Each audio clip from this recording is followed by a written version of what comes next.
Hello, everybody. Welcome. This is a new edition of this show. I'm super excited.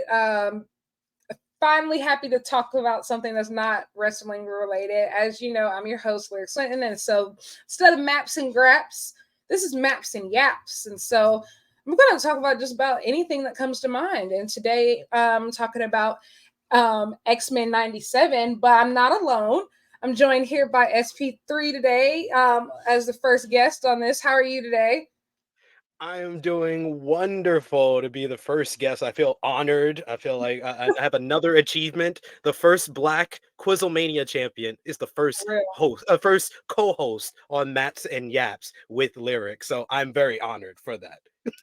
Yes, it's super exciting. And the topic at hand, I wanted to jump on this right away. The finale was what, 2 days ago?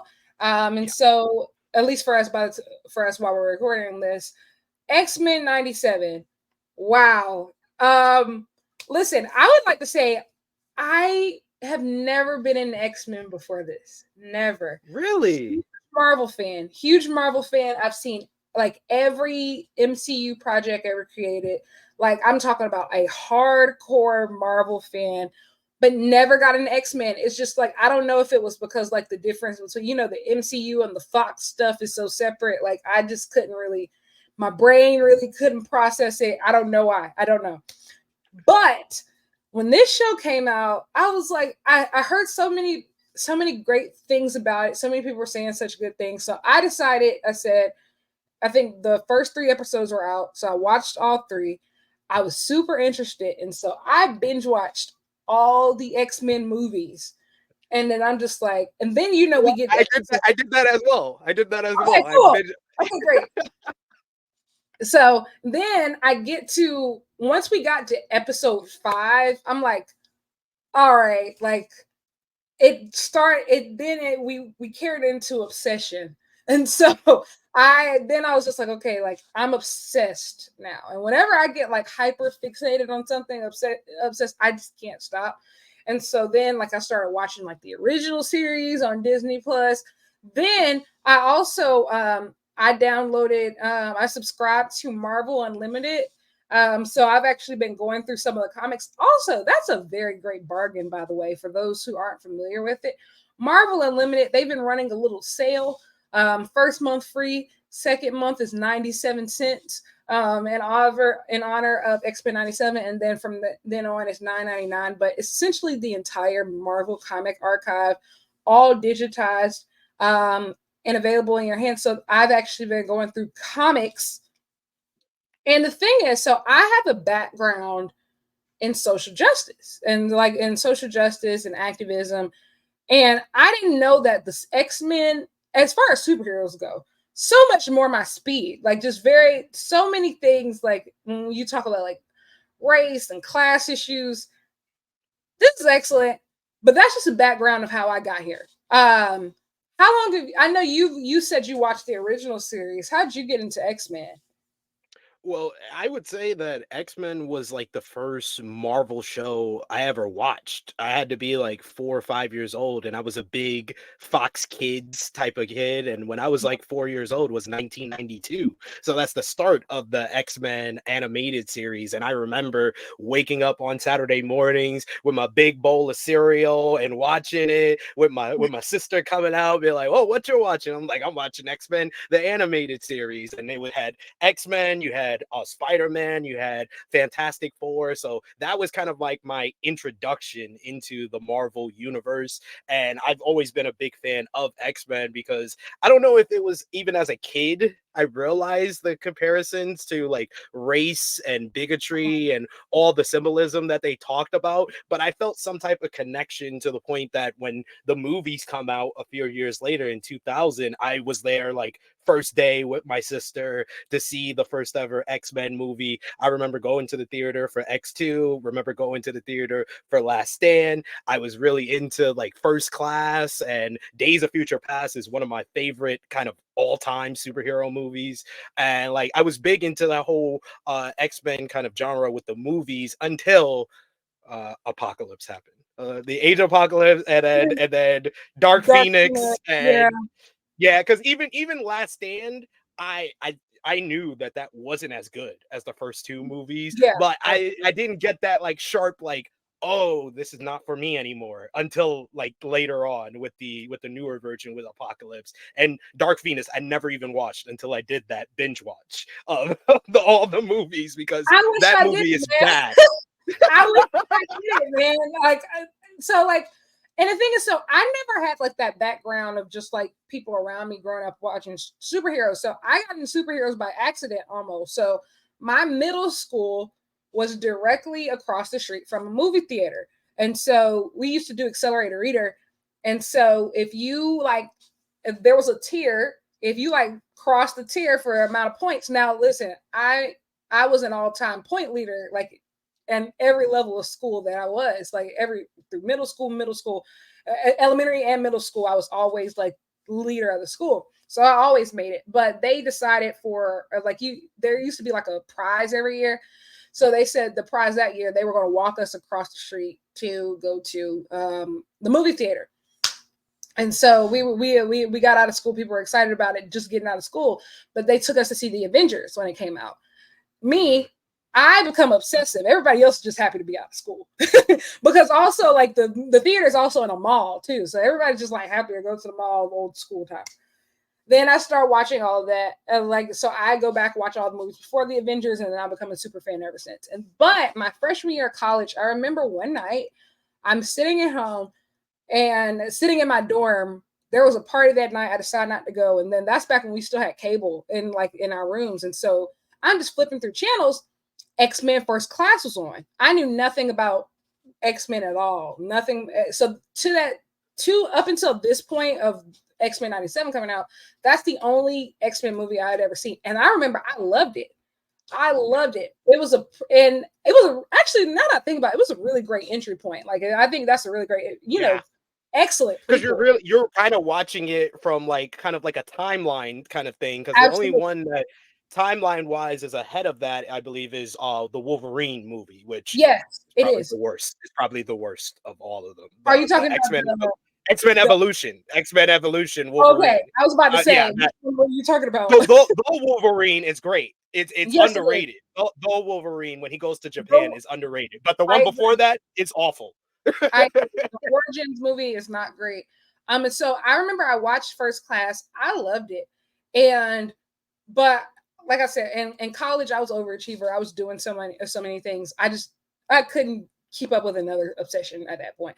But when I rewatched all the films, one, it re-cemented for me that X-Men First Class might be I think it's the greatest superhero origin film like ever. Like it's so good. Like it's one of my favorite films, like period. Like every time that I watch it, I'm just like, wow. Two, Dark Phoenix is fucking awful. Good God. Like it's awful. The only redeeming quality is at the end where X and Magneto retire and play chess. Like that's like the only redeeming quality. And I feel like we could have done that regardless. Um it gets a little wonky. I think that the X-Men series is, at least film wise, it's very up and down because the highs are really high. And like the highs are some of the greatest superhero films, like maybe ever. And not even Yeah. just superhero films. The highs are really good films, period.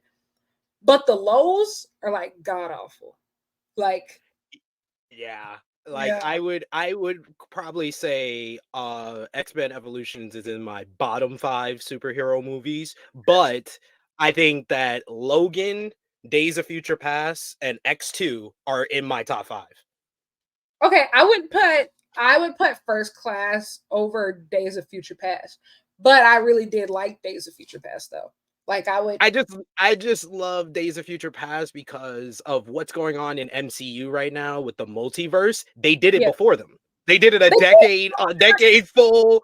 Yeah, they like that. That is like that set the trend on what superhero movies are now today. So I am very high on Days of Future Past, but I think that that's number 2 for me for the X-Men films. I think Logan is the best X-Men movie ever.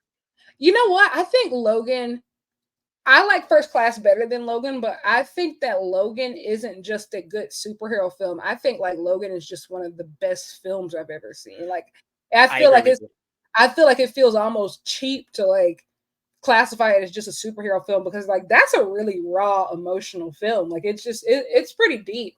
And I think that it's one of those things. I think I'm going to challenge myself, like between this break and before X-Men 97 season 2. I think I'm going to challenge myself to go back through the movies and watch them in timeline order, because in like chronological order, because I watched them in the order of release. Yeah, And me so I too. actually might do that right before, because Deadpool and Wolverine is about to come out this summer. Yeah. So I think that actually might be what I do, like, anticipation for that, because I think that it's just like the timeline gets so wonky of just especially between like the first set of films and then like the second set of films. And so, but I'm sure somebody has a list somewhere of how to watch it in Yeah, I time. believe from I think I could do it off the top of my head. I think it's Evolutions, the Wolverine movie, then it's First Class.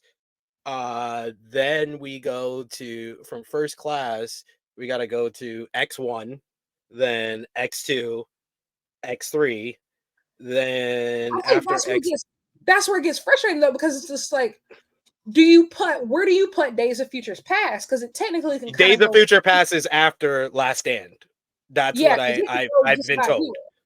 Okay. Yeah, because that's basically going to shift you to the alternate timeline of Apocalypse, Dark Phoenix, and apparently they say that Deadpool is a part of the alternate timeline. So you could watch that after Days of Future Past. Okay. Because remember, Deadpool in the original timeline, his mouth is showed up in Yeah, Evolution. I was about to Like, say that. So that's what I was saying. Okay, where does this? Okay, I'm picking up what you're putting down. Yeah, I'm. That's gonna be my challenge between now and Deadpool and Wolverine. I'm gonna watch them all in timeline order instead of order of release. I'm gonna do that with Star Wars too one day, but I got time. But without any further ado, let's go ahead and get into it. So the series starts basically when we kick off. Charles Xavier is dead, and well, it's supposed to be dead. well, And the world believes Charles Xavier is yes, dead, okay, but if you did watch the animated series, the final episode is basically when Henry Peter Gyrich basically hits him with like I forgot the name, defibrillator or whatever it's called, and it basically makes Charles like have a like ultrasonic like concussion that like vibrates throughout the whole place that they were speaking at, and he's in a coma basically afterwards, and he's slowly dying. So the team basically has to go to like part of the team, I think it's Jean, Cyclops, and Wolverine, go to Magneto, tell him that Charles needs his help to send a message to Leandra in the Shi'ar, because only the Shi'ar technology can help Charles with what's going on with his brain. So they convince Magneto to come with them. Magneto sends the message. She comes. She says he has to take him to basically help him, and then he does a whole big speech where he's like, "Oh, my X-Men and Morph, you were gone for a while. Now you're back. You're a member of the team. Gambit, you've always been lost, but you are found here. You found a family." Like he gives everybody kind of their goodbye, and then he's sent off to the Shi'ar, and we see all the X-Men watching him leave, and then that's how the series starts. Basically, I believe from a couple of people that have done timelines, it's a few months after, like the end of 1996 is when Professor Xavier's accident happens, and then this is the beginning of 97. yeah. So the world believes that Xavier's dead, and Magneto has now taken control over the X-Men.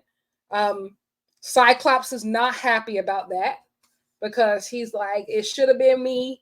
Why wasn't it me? And he's like questioning everything. Also, they just located this new mutant, Roberto. Um, and Jean Grey is pregnant, and she's like, listen, like, we got to get out of here. Like, listen, maybe he was trying to save you by not giving you control over the X-Men, yada, yada, yada. But we need to start this new life. And so I think I would say maybe the first 3 episodes are really more so introducing people to the characters, because I will say I feel like they did a really good job of people who didn't watch the original series like me, of at least at first, introducing everybody to these characters. And like it's a really especially the first 3 episodes do that without dragging it all.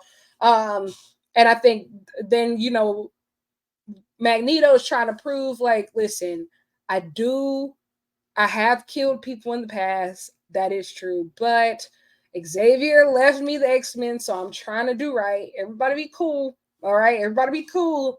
Okay, listen, and then he has to prove to everybody, look, I can do this without killing people. I'm going to do this your way. And you know, everybody's still kind of like, I don't know, but they have no choice, but they have no choice but to go with it.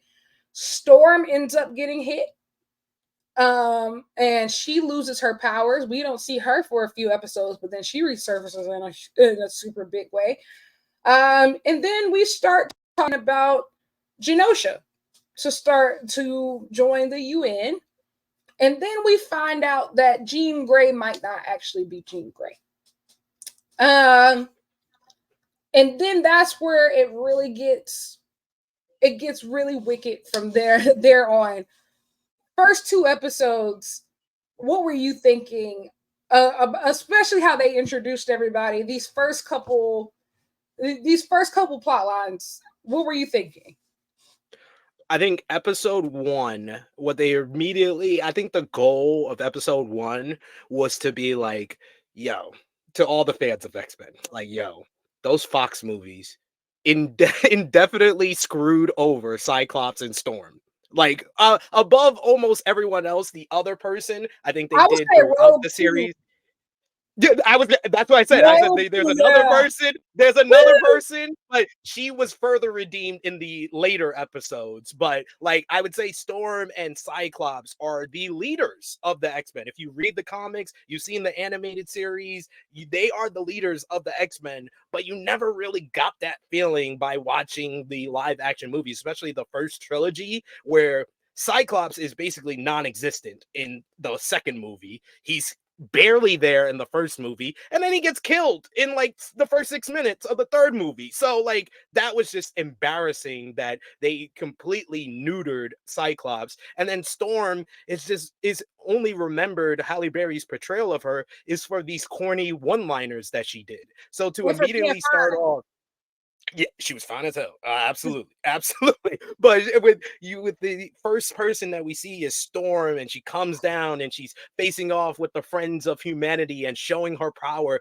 And then the Storm, and every time she does that, I'm like, you have my attention. I'm absolutely. listening, man. So to see her, and then the second mutant we see is Bishop, and I'm like, yo, what the fuck is Bishop doing here? I was like, what is he lost in time? Like, what's going on here? Because like I did the whole binge watch of the animated series because like I knew of the animated series, I watched it as a kid, but it was not fresh in my mind. And Absolutely, yeah. I was very much hyped for X-Men 97. So I took the time from like February and that 1 month period before the premiere on March 20th. I was like, I'm going to binge watch this whole entire thing. And I finished the binge watch and I was just like, all right, now I'm ready for this. And then the Cyclops introduction, chef's kiss. This is one of the best things they have done for Cyclops because immediately he shows he's the leader. He shows different ways to use his optical blast and where he's Mhm. moving around and just flexing on these Friends of Humanity, showing his hand-to-hand combat at the same time.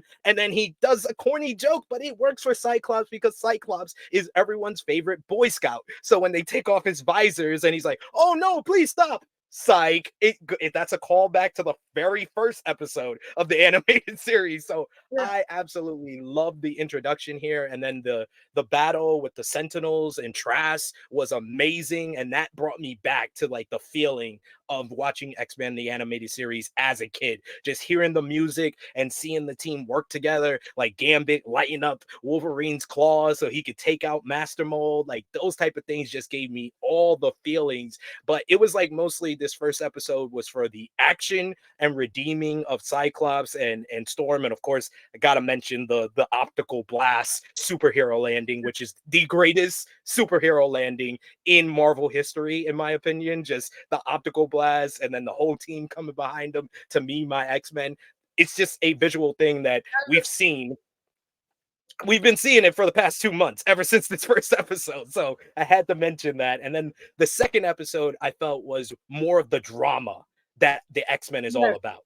Like the X-Men is great for the action, for the characters, but the drama and the soap opera that is the X-Men really got turned up into gear in this second episode.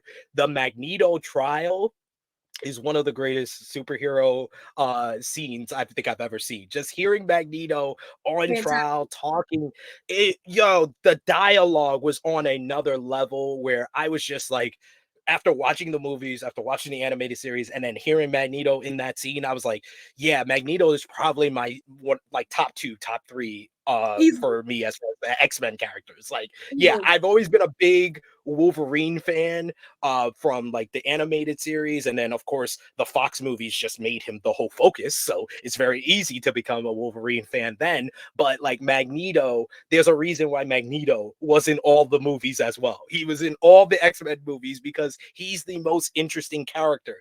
That became kind of a handcuff for the later Fox movies because there's no reason why he's in Apocalypse. I just wanted to let everybody know there's no reason why he's in Apocalypse. There's no reason why he's in Dark Phoenix, yet he is the best part of Apocalypse.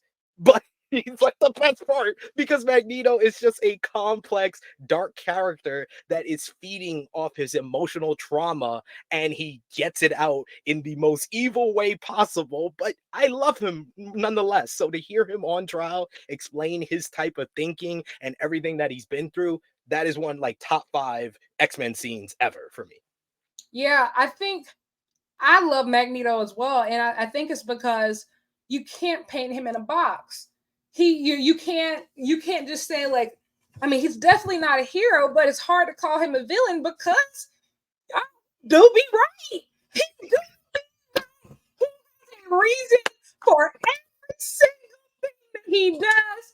He has a historical moment in his life he could point to and be like, "Well, this is why." And you got he be spitting. He be spitting.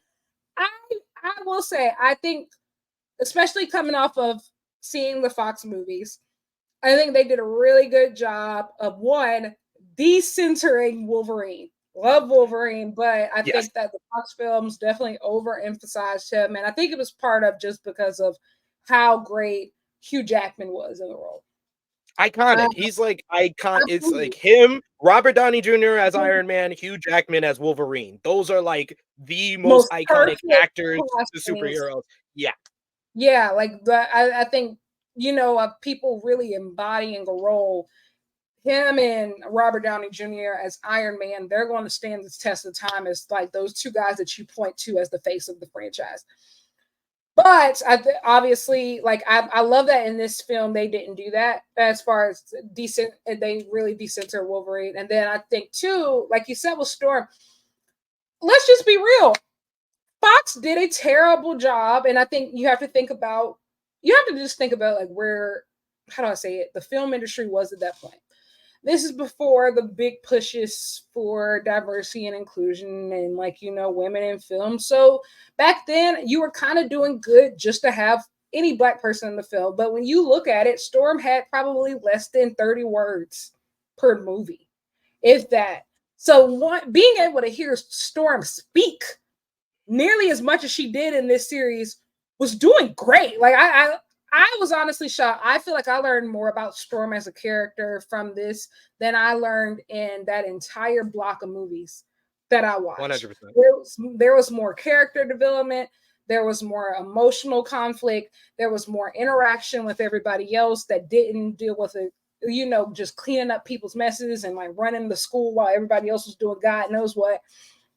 There was legit character development here. So there's that. The same thing with Bishop looking like an absolute badass. Like everybody looks like a threat.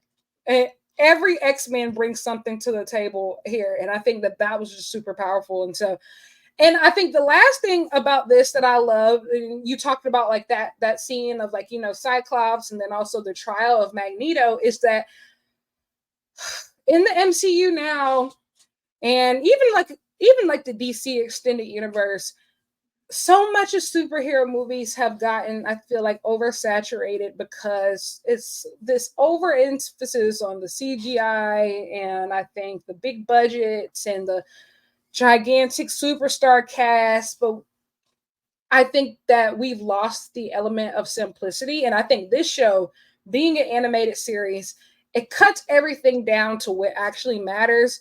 This is what we love about superheroes, making moments matter. Like it doesn't have to be the biggest, how I say it, like the biggest pyro display or things like that.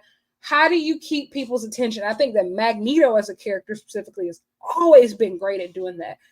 Being evil with flair, like just like the way that he does things, nobody can do what he does. It because at the end of the day, it all comes back to him being proud of being a mutant and having full control over his powers. He treats his powers like he's an artist. He looks at being a mutant as being an artist, rather than just having powers and just throwing them anywhere. Like he genuinely takes his craft seriously, and I think that everybody here takes their craft seriously. And I think that it really just shines through. Of like, I feel like I popped more for moments during this series than I did during some of these big million dollar blockbuster high budget films, because the intentionality is just there. It's just there. And I really appreciated that. And we're going to get more into that throughout. But then episode 3, we figure out that Jean is a clone. So there's that. So when did you know? When did you know at the end of season 2? Because I knew from the trailer. I knew from the trailer I because when didn't I know. see I knew Jean, something was wrong. I didn't expect a clone, just because I don't think they didn't explore that in the films or anything. So so so, I was so to kind yeah, of explain a little bit more of my background with X-Men is like I got introduced to it in the animated series, but my dad was a big comic book guy. Like he's the first comic book I ever saw my dad was reading was a Batman one. So Batman's like one of my other favorite ones. Like the only reason I would ever deal with the DCEU is for Batman, and that's that it. is pretty Because cool. I Yeah, I love Batman. He introduced me to that. But then when he saw I was watching like the animated series, first he was like, "Oh, you should check out the Batman animated series, which is the only one better than X-Men from the 90s." I just want to let everybody know I've heard that. that. I've heard But people. it's like classical. It just looks it just looks even if you watch it today, you're like, this came out in the 90s. This looks so beautiful. It looks so neat in comparison to like the X-Men one, where if you watch it back, it feels very much 90s. Like it's like Yes, a it little does. grainy. Yeah, it feels very much 90s. But if you watch Batman the animated series, you're like, wow, this looks like a cartoon today. But yeah, that's the only one that I feel is better. But he also introduced me to the X-Men comics, and one of the first X-Men comics he introduced me to was Inferno. So when I see Jean Grey is pregnant, I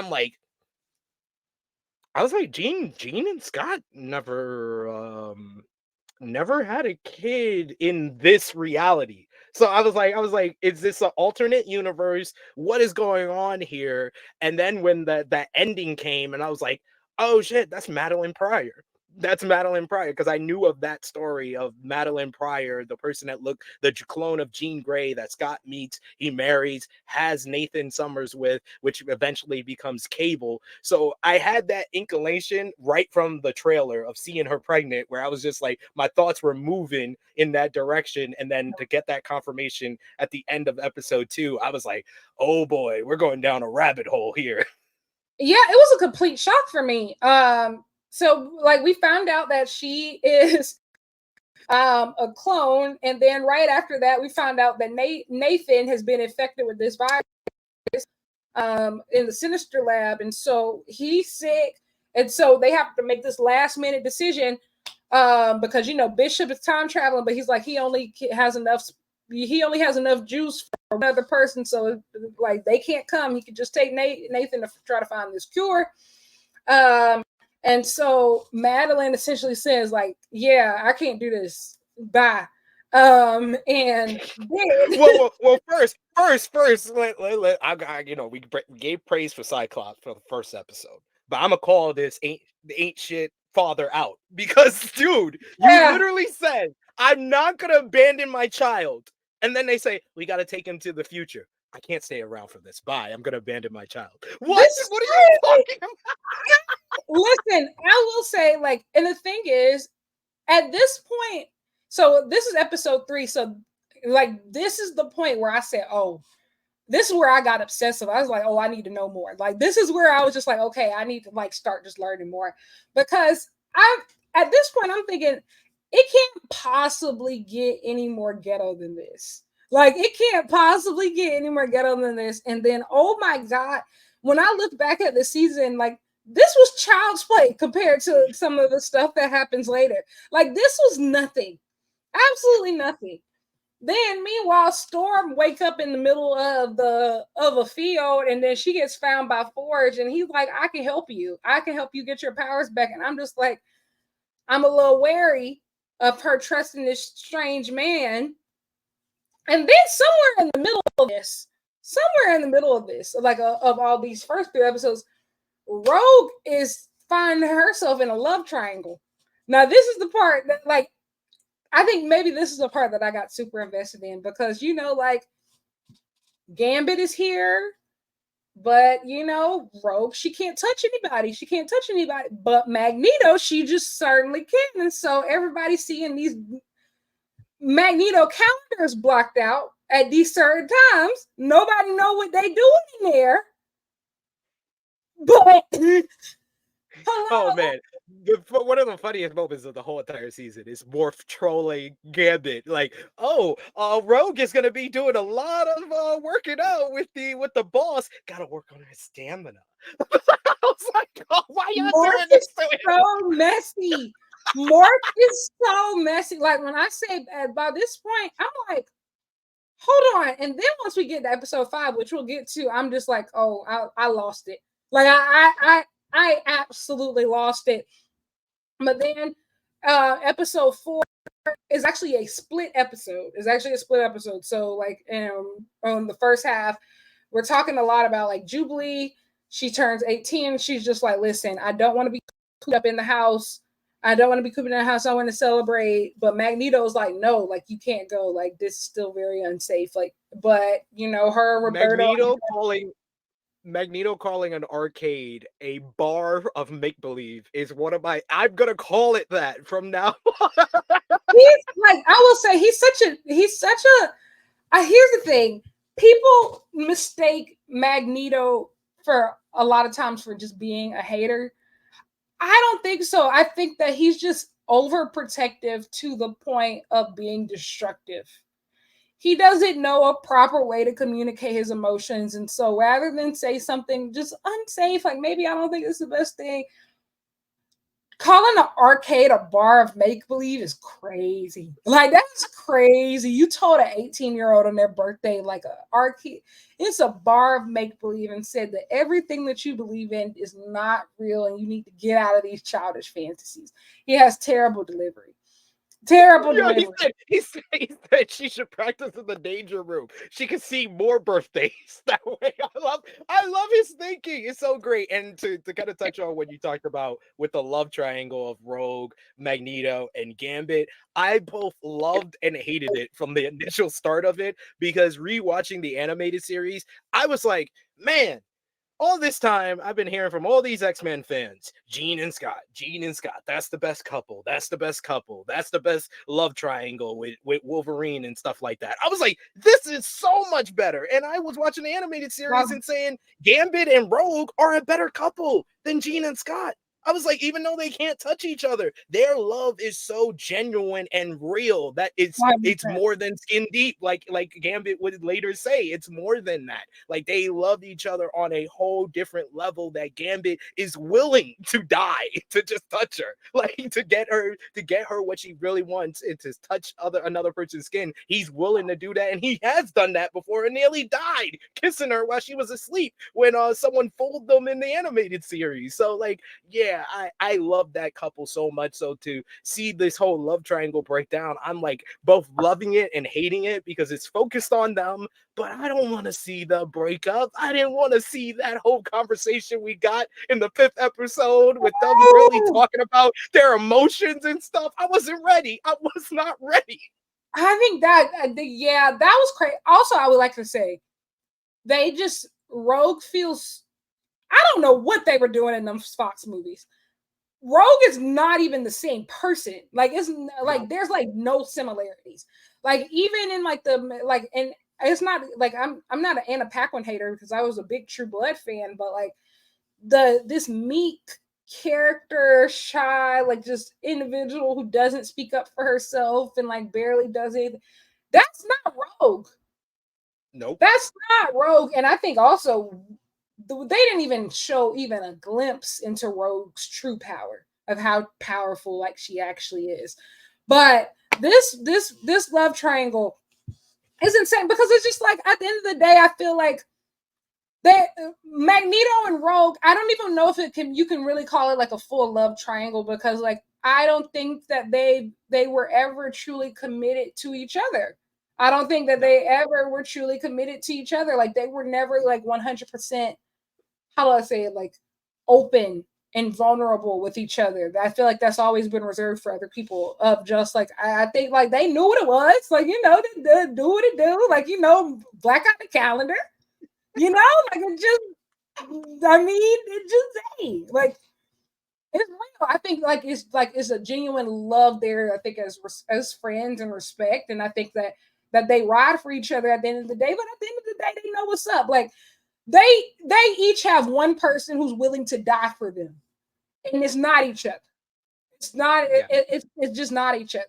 Um, but so yeah, so Magneto tells Jubilee that yeah that to no, she says Roberto, let's go. I don't care. They are they start fighting within a video game essentially. Yeah, because the Which because the video game just pops up in their room like it's the beginning exactly of the new Jumanji movie. So it just pops up. the graphics great here. Like I think that it is great here. I will say like the animation on this, they really leveled up. Like the animation is great. And honestly, like, I tweeted this, but one more good season, and I might be good off of live action films for a very long time. Like, This is the best adaptation of the X-Men ever. Like we talked about the films, we talked about the animated series. Like the thing that holds back the animated series is how it looks. But this has the like top-notch animation that is just stunning, and it's something that I've talked about every episode is like we didn't even touch on like in episode 3 when Madeline Pryor becomes the Goblin Queen and the whole oh my house gosh, breaks yes. down and they go down into the devil lair, and then they have the great scene where the Cyclops used the optic blast on Bishop and he absorbs all the energy and takes out all the devil demons and stuff, and like the whole battle with Madeline Pryor in her head with Jean, like that stuff is just out of this world. It's like animation that I just look at and I'm like, who came up with this? Who was this idea to even do this and even think that you can do this? And honestly, it makes me think like I feel like how do I say when we left after Endgame, when Marvel started greenlighting all of these projects, right? Of just like this person's going to get a Disney Plus series, this person's going to get a Disney Plus series, this person's going to get their own movie, this person's going to get their own movie. I think they went about it wrong. Now looking back now of just, I think so many projects would have done so much better if they had been animated. I think now how Marvel treats their animators is a whole different conversation, but I I think that so many things could have had so much more success as animation. Now, there's some things that, I think were great. Like, I think WandaVision is one of them. But honestly, if you look at WandaVision, I mean, that would have been great as animation too. I still don't think that we fully caught the breadth of Scarlet Witch's powers. I still don't think that we fully like scratch the surface on everything that she really can do. And I think that even stretches into Doctor Strange Multiverse of Madness. I mean, like, I think about when I see what they did with this series, imagine what they could have done with that movie. Like, and I like that movie a lot. Doctor Strange and Wanda are two of my favorite like Marvel characters easily. But it makes you think, and I think about a lot of the series that got canceled. You think about Daredevil. I think about one of my personal favorites that I think is a little bit more obscure that got canceled, Cloak and Dagger, who we end up seeing. Oh, It. yes. So I have dreams. I have dreams. We'll get there. But the animation here is just top notch. And honestly, I think like, hey, if you told me that they're gonna run like a movie out of this in theaters, I think that it'd do well. I don't know. Like, I think imagine they do that. Like they do, like, because we got in the final episode. I think I counted like nearly like double digits cameos of like just throwing all these things out here. Like they gotta give us a movie at this point. And the thing is, they do well. And the reason why they do well is because look at the success of the Spider-Man films. Into the Spider-Verse and Across the Spider-Verse, which I think is probably, I think that those are two of the best comic book movies of all time, easily. Absolutely. And I think a lot of it is because of you don't have to worry about the Hollywood aspect. You just get to focus on the meat of the story.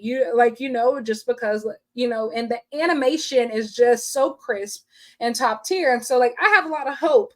But like we said, we talked about and Roberto being in the, they're in the film, not the film, they were in the video game. And those who kiss, it's nice to have, like, some normal people just, because at the end of the day, like, I think it really grounds you into that compared to everybody else, they are kids. Like, they are still very much so kids. And so I do really appreciate that they had like kind of like their own concurrent storyline happening, like, underneath everybody else, just to kind of like remind everybody that the X-Men is so wide. Everybody is in completely different places in life. Everybody's in completely different places in their life. Like, I think a lot of times, like in some superhero like factions, everybody is around the same age, same level, but like, X-Men really is a band of misfits in that sense. But the second half of the episode, we have Forge finally has shown Storm this machine. It can restore her powers, but it fails.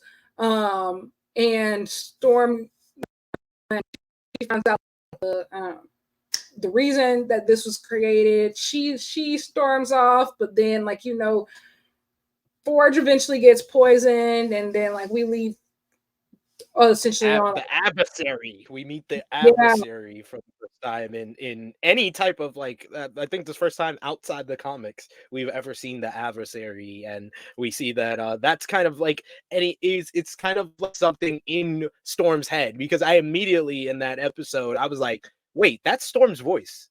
It was like when the adversary starts talking, I'm like, yeah, that's Storm's voice. I will never like that. Miss Celie Smith, her voice is gonna be in my head forever. So she could say one word and I will immediately know. I was like, that's Storm.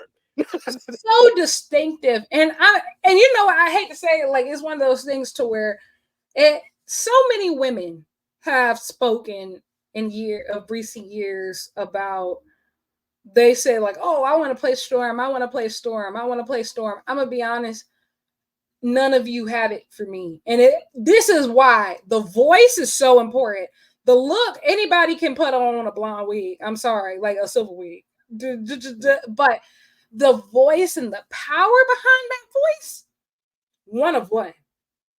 Exquisite. And if you can't take it there, this is the standard. This is what I want to see from every adaptation of Storm going forward, from top to bottom.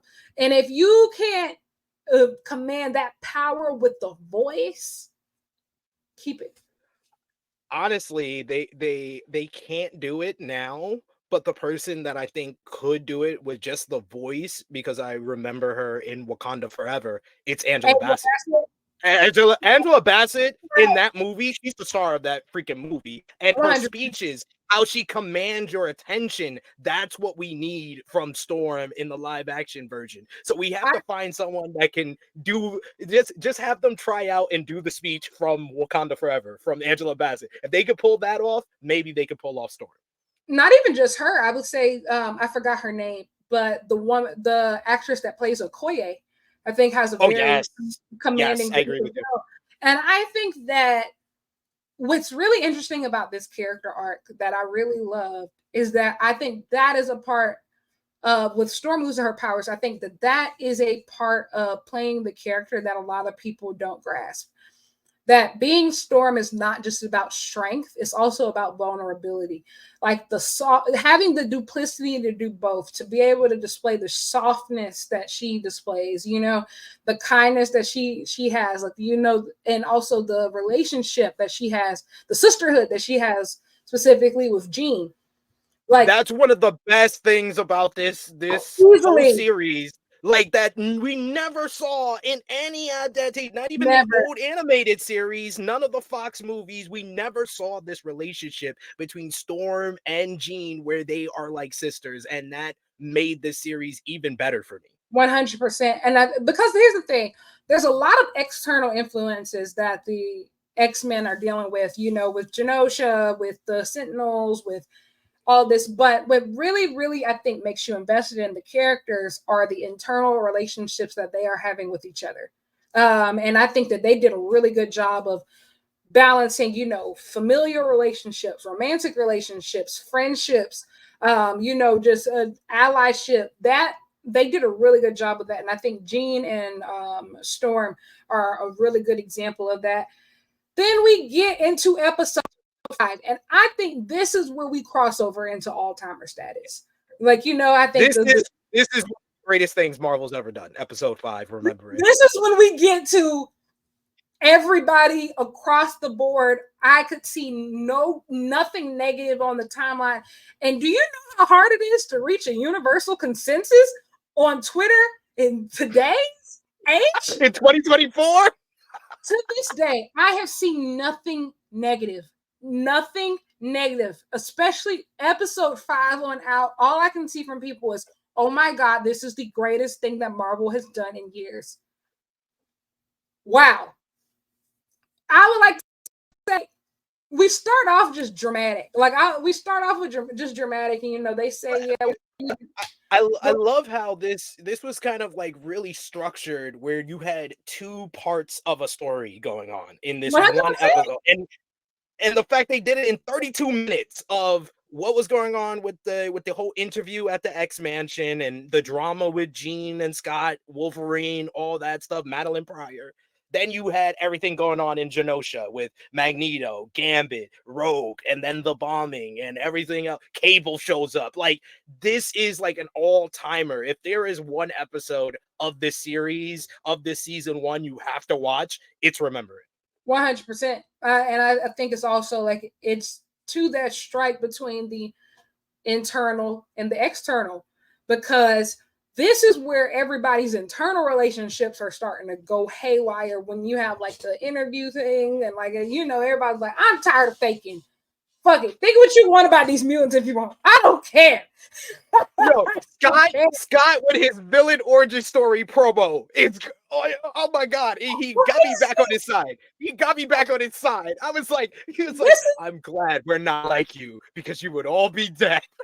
You know what? I think this is when I find, because I struggle sometimes to like Scott because I think he's just so much of a goody two shoes, and sometimes this is where I really gain some respect for him. I say, yeah, stand up. And then on the other side, you got at the bald man, Rogue making out with Magneto. You don't do it for me. I'm sorry. I what a woman, a legend. And then I think that everybody is like, really kind of focused on these internal problems. And then this is where the external takes over and forces everybody to pay attention. And then, wow, the fall of Genosha. Good God. This is the point where I start getting up and being up at 3 a.m. to watch it when it drops. Like, forget waiting. Like, no, I need to know. I need to know right now. I think I was up at 3 a.m. I couldn't go back to sleep. I couldn't go back to sleep when Genosha fell. I said, "Oh my God, this is Yo, crazy." I literally had a tear in my eye at that ending. Like I had a Insane. tear in my eye, and I watched the whole ending credits because I couldn't even grab my remote and It like just get rolled. away. Yeah, I was just like absorbing everything to hear like Rogue. I can't feel you at the end. It's just like, oh my God, my heart feels like it just broke in my chest. Like oh my God. And just the emotional roller coaster that they had you on this entire ride. Like from like even with Scott with what's going on at the mansion. I went from, oh man, this is great. He just did a villain origin story to, oh man, he's back to being an ain't shit nigga because he just cheated on V. Bro, He was mind fucking Madeline. Gene, have you been communicating with her He's telepathically? like it only started a couple of months. I checked on I said, are you cheating via satellite? Seriously? and then it's crazy because Gene is up here getting mad at him for mind effing Madeline Pryor. Meanwhile, she was up in the ocean kissing Logan. Like, what is going on? I'm saying, the thing is, I think that's the difference between when we talk about like we talked about the Gambit and Rogue versus Jean and it's like y'all don't like each other for real. Y'all trying to hold it together because everybody expects y'all to be this perfect couple. Y'all don't even like each other for real. You Nope. don't. And I don't know why y'all keep fooling. Go be happy. Go be happy. I was like, there's an easy solution to this. I was like, Y'all Scott, don't even you have go a with kid Madeline and give Gene to Logan. Can Logan be happy for once? you don't even have a kid anymore to argue with over. Like the kid is going like, y'all, just let this shit go. Let it die. Y'all don't even like each other for real. Y'all just arguing for what? Meanwhile, the world is literally crashing down like dead ass. Over in Genosha, Rogue is losing her mind. And this is when I'm just like, oh my God, we're getting insane. This is going crazy. Then I think, wait, was there a post credit scene for this? Because when did we find out that Xavier was still alive? Was it at the end of this episode or at the beginning of the next? No, it was at the end of Yeah. episode 6, I believe. But this would like this one just had like even before we get to the bombing of Genosha, everything that goes on with like I think it's like the council at Genosha asking Magneto to basically be the king. And then Magneto says, I'll do it on one condition, if Rogue is my queen. And then Rogue has to go then talk to Gambit about this whole thing. And then we finally hear the backstory and see the whole story that went on. Like, we knew that Rogue had been kind of manipulated by her mother, who is really Mystique in disguise, and using her powers for evil. And that's how she basically steals all the powers of Miss Marvel in the animated series. That's why she's able to fly, guys. That's why she's able to do all this stuff, is because Yeah. she has Miss Marvel basically still in her head because she absorbed too much of her. And like we didn't know that her mother took her to Magneto, and then we see Magneto teaching her art, and then we realize that they can touch each other, and then they start smashing. But then she realizes that he has more emotional trauma than any of the trauma that she's absorbed in her Hello. life, so she has to get the hell away from him. And then we get the real life, this is the most real life conversation I've ever seen in an X-Men animated or live action series, of these two people who have been in love with each other all this time finally kind of just saying how they really feel and what's really going on in this relationship. Absolutely. I think, and also too, it goes back to that, like, Rogue and Magneto. Magneto doesn't ask Rogue to be his queen because he loves her. It's because he just doesn't trust anybody else. Like, I think that's what it comes down to. It's because, like, he knew something's fishy about this Genosha thing, but he can't really put his finger on it quite yet. And he's trying to not to be a hater because he know everybody already thinks he's a hater, and he's trying to prove everybody he don't kill people no more. But he knows that he can't trust nobody, and so he's just like, the only way I'm gonna be able to do this is I gotta bring some of my people in here, and I trust Rogue. That's why. It's not because like he, and I think that's why he didn't take it that hard. He didn't take it as hard as he didn't take it that hard. Like, he didn't take it hard at all. And I mean, at the end of the day, he's always going to protect her.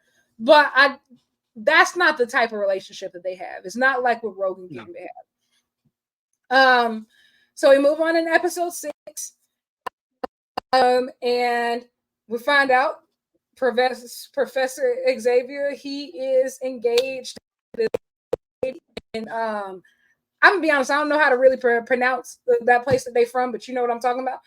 The Shi'ar Empire. Shi'ar. And so he's engaged to this lady. But then her sister said, fuck no. Like, absolutely not. She said, you know what? I know how I'm gonna get him. I know how I'm gonna get him. She said, cool, you can stay. I won't cause no trouble. But you gotta purge all of the memories that you have of your past life in these X-Men. If you love my sister for real, you got to start from scratch.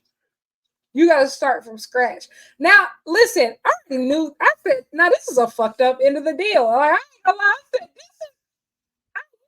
think so many times in superhero films we get to like, oh, do this or I'm gonna kill you. But like, I'm like, some things are really worse than this.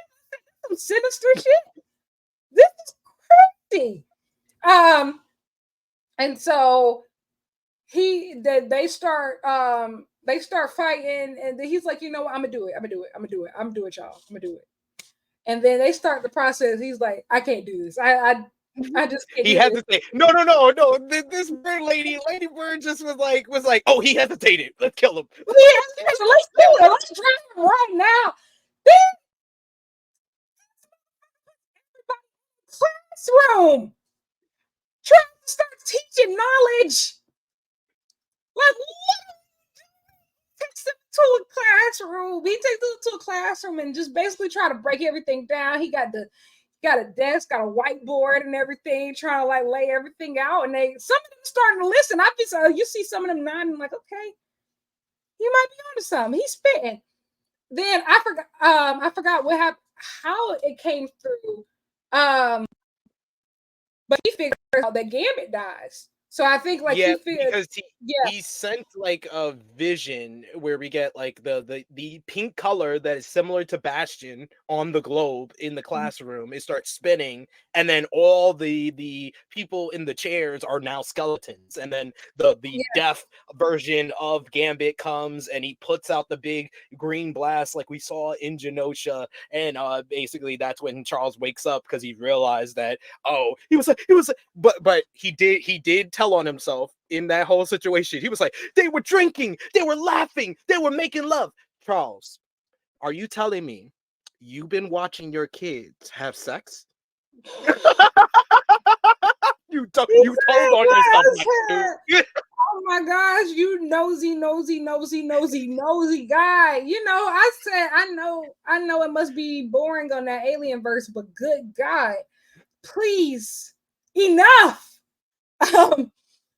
So he's just like, listen, all right, forget everything I said, y'all. I do gotta go. I do have to go. So he requests to go to Earth, and then also we head back to Storm. She goes on this journey to try to figure out how to, save Forge.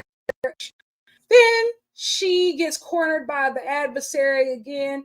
And then Storm, as cheesy as it sounds, she finds out that the power that she needed was inside her all along. And listen, and all of these, like, sometimes these type of scenes can be cheesy, of just like, they found out that the power that they needed was within them all along. And Fuck that. This is the coolest thing I've ever seen in my life. This was the greatest thing ever. Storm rising from the ashes, essentially, and just from the, and then becoming the baddest bitch version of herself. Wow. The transformation of the outfit, the hair, ascending, flying, having the elements at her command. This is what I came to see. Storm, what this, like I said, I don't ever want to see another Storm adaptation again if y'all not gonna do something like this. Never again. The dynamic character that she had, getting to herself, coming to herself, the relationship she had with other people, even like getting into the significance of different costumes and different stuff. Because I feel like, you know, obviously different costumes are so iconic in comic book history, but like understanding why is this particular one so important? Why is the black one piece with the circle connector and then the long hair, the headband? Why is this one particularly important and iconic to her story? This was fantastic. Like, this was fantastic. She defeats the adversary, and then they come back after everything is supposedly okay, after they done already weathered another storm. And this also, I would like to say, proof that if it ain't one thing, it's a motherfucking other. Because there's no way Always another. there's no way that you went through that traumatic ass experience just to you finally fix it, get your powers back, just to find out Genosha has been bombed. Yep. Yep. I would say like the Storm getting her powers back is like number 2 for me. Still that first episode when Cyclops goes, show him the forecast. I'm sorry. That's the top Storm moment ever. Just seeing her walk and then the piano and then she turns the whole desert into glass and just Sanumi's the whole freaking Sentinel army on her own. Like, this was like, yo, Storm is the strongest X-Men. Like, that was like clear in episode 1 where they told you Storm is the strongest of all these X-Men. But this one, in the like having her realize that she's more than her gifts, more than her abilities, I think that was the journey that she needed to go on. My only nitpick to it is that I felt like if you put both Life Death parts together into one episode, it would have been better than breaking it up. That's I don't know fair. about you. I think that's fair. I think that, how do I say it? For Storm to have more time scattered throughout the entire series, I think maybe that's why they did it. Because I will say, like, everybody has their character arc, and so like I think they wanted to like space it out for her, because obviously some people had more time than others. But no, I can understand that, like putting them both together. I can completely understand that. Then we get to episode 7, the X-Men holding for Gambit, and Rogue. Rogue is on a mission. She said, "I don't give a fuck about none of that. I don't care about anything else. I'm about to kill everybody. Like, kill everybody." Goes over to the Thaddeus Ross. I was like, she broke in using the Hulk prison. She said, "Listen, I will." She said, "I will go to Doink the Clown if I have to. I'm avenging Gambit, and like this is like, how do I say it? This shows you how her and Magneto originally bonded, because on a mission they are obsessive. Like the obsession that Magneto had over Sebastian Shaw. This is Rogue about Gambit. Like, at the end of the day, for her, the world can be falling. All this shit got bombed, but for her, she don't give a fuck about Genosha. Gambit. Y'all killed Gambit. After she realized that was the man she loved, she lost him and didn't even get to tell him that. And I think even her like carrying around the jacket, oh my gosh, like it's just Rogue is one of like just such a dynamic character. She's like such a hot mess in the best way possible. Like, what a woman.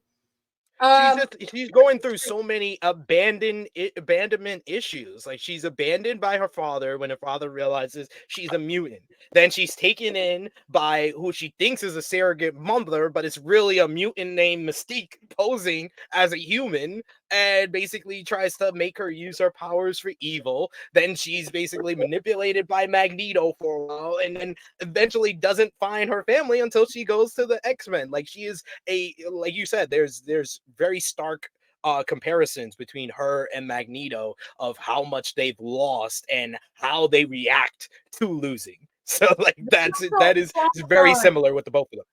Very much so trauma bonding between those two. And then so she absorbs the memories of Gyrick. Then he dies for somebody who's working with Sinister. We later find out who that is. X-Men find out that Trask is in Manticore, and then they pick up Rogue. Then on the side note, we return to Roberto, and they go to Roberto's mother, and they tell her that he is a mutant. She does not take it well. She's like, actually, like, I love you or whatever, but do we have to tell people? Because I don't think we should do that. I don't want to like ruin my stand in this world because, like, very influential family.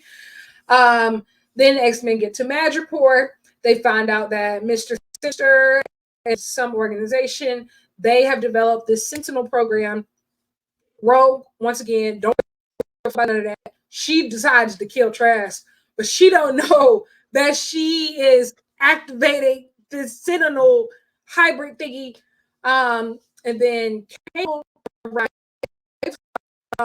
aka Nathan, defeats them and says that Sinister future.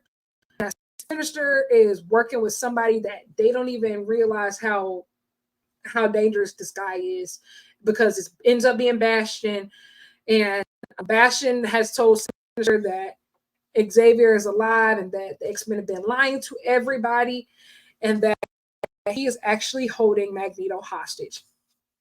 At this point, so before this, when we get the Bastion, did you ever see anything that set up that foreshadowed Bastion? Because I did with it was the Genosha party, the gala. I was like, when there was the guy, when they first go to the gala, there's a guy with the white hat, that white hair that passes by the camera, and I was like, because I read the comics, and I was like, is that Bastion? Is that Bastion? Yeah, like I said, it's just like with the Madeline Pryor thing. Because I didn't read the comics, I didn't know who this was. Like, I knew something was off, but I didn't know who. Like, I wouldn't have been able to like say, "Oh, that's Bastion." Like, not at that point, I wouldn't have been able to say that. But like I did say, like, something was definitely eerie, and I was like looking at the face of anybody in the crowd, or just to try to think, like, okay, which one of y'all is going to eventually fuck this up? Because it's going to be one of you.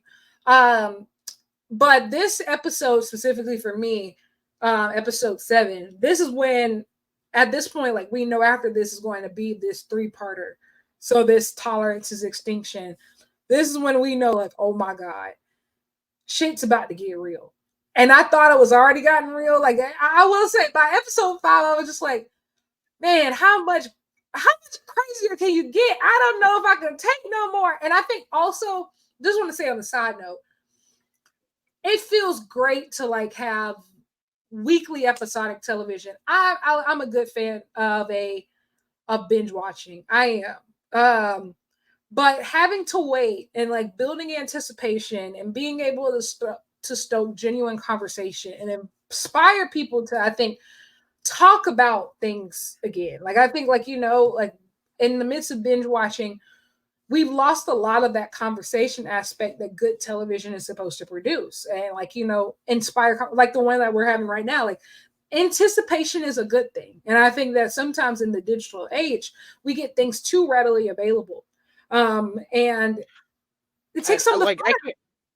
I can't agree with you more. Like, because I recently, and it's another show that I know that you also enjoy, but I feel like they've made a mistake in The Bear. The Bear's about to drop season 3. all the episodes at once. I'm like, dude, that is not the way to do that. Like X-Men taught us that the anticipation is key to creating the conversation. The kind like I saw it recently with like 2 years ago when You season 4 came out. And then that's when Netflix started doing like the whole split one season and then one part of the season and then the second part. And I was like, that's actually an improvement off of Netflix from usually just dropping all the episodes, because then you had time to talk about the first set of episodes. There's a month in between, and then you could talk about the second set of episodes. So it makes the conversation a little bit longer. By dropping it all on one day, it's going to be a conversation that week, and then that's it. Same thing, yeah. Like Bridgerton's doing that right now. That's my goal for this weekend, or like watch that full part one because they just dropped that like yesterday. And I think a couple other shows have been like that. What was like that? Lucifer was like that. I still haven't watched part two. I need to watch the part two of that last season. But yeah, like getting back to genuine conversation, I agree about the bear, especially for that people love it. They swept every single category. Like people will wait for this. Yes. People will wait for this show. And the thing is, we don't really have a real trailer. We already don't know what's going to happen. Why not just like space it out? I don't know. Does that will that stop me from binging it all at once? Absolutely not. Oh no, I'm gonna watch it the first day. 100%. I will be waiting like literally the minute it comes out. And I will say the bear, like I just love it so much. I'm gonna talk about it regardless. Like this is definitely going to be a topic of conversation on this show, because I remember I've rewatched it now 4 times. Well, season 1 and 2, I've rewatched it now 4 times. It's kind of embarrassing. I've watched it twice, and like I have to watch it now a third time through before the next season starts, because man, I've said it once, I'll say it again. The stretch of what was it? Fishes, forks, and then all the way through to the end. It's one of the best stretches of television I've ever seen in my life. Episodic television, yeah, ever. Like just I've never had such anxiety over a show that has like no action elements. Cooking None. should not make me that anxious. Like cooking restaurants should not make me. The bear gives me the type of anxiety that this show gives me, and that should be happening. Like it just is crazy. Like it's insane. But like I really have and to connect the two, one of my Mhm. big pitches for the live action X-Men is I need Jeremy Allen White to be the new Wolverine. He's short, he's got the hair, all he needs is the sideburns. He's got the muscles. He needs to be the new Wolverine. Oh, I like that. I like that a lot. I like that a lot. I like that a lot. And I think he was a brilliant Carrie Von Erich in Iron Heart. Absolutely. Even though he looked nothing like him. He's too short to be Terry Von Erich. It should have been Zac Efron. Zac Efron should have been Carrie Von Erich. He should have been Kevin Von Erich. Very simple how you change that, but they decided to go in that direction. But he did great. He did absolutely fantastic. Brilliant. Yeah. Okay. Yeah. I'm sold on that. I can get jiggy with that. Yeah. I'm a fan. I'm a fan of that. But yeah, I really like that they've pieced this out, especially, and I think it really hit here the anticipation once we get to episodes 8 through 10 because of the 3-part nature of the episode. So we get into 8. And so eight I would just preface this. 8 might be my favorite of this 3-part really? season, because I'm sorry, Wolverine and Nightcrawler teaming up together. Oh my god, I've never been in my living room. It was like I was watching a wrestling event. I'm like, yeah, let's go. This second half, especially like these last 3, Nightcrawler really emerges as a very powerful being. And I would say what I love about this series is that they really used the full breadth of the X-Men. They used everybody. And I think that the movies did not always do a good job of that, of just kind of sticking to the same 4 or 5 people, and then like really more so only the same 3, 4 people. They really used the full breadth of everybody, and I really loved that here. And everybody was needed at different times. Like, there's times where, like, we don't see Morph, but when we do see him, he's saying some great. He's either saying something funny, or he's doing something great, or he's doing. I mean, when we get to like the finale, he's pulling out these crazy emotions out of you that you weren't expecting. I think of like that scene where he's trying to get Wolverine to pull through. Yeah. Insane. Same thing with Nightcrawler when he does show up, and then, like, even him taking time off to pray and be like, God bless us. This, we don't know what's finna happen.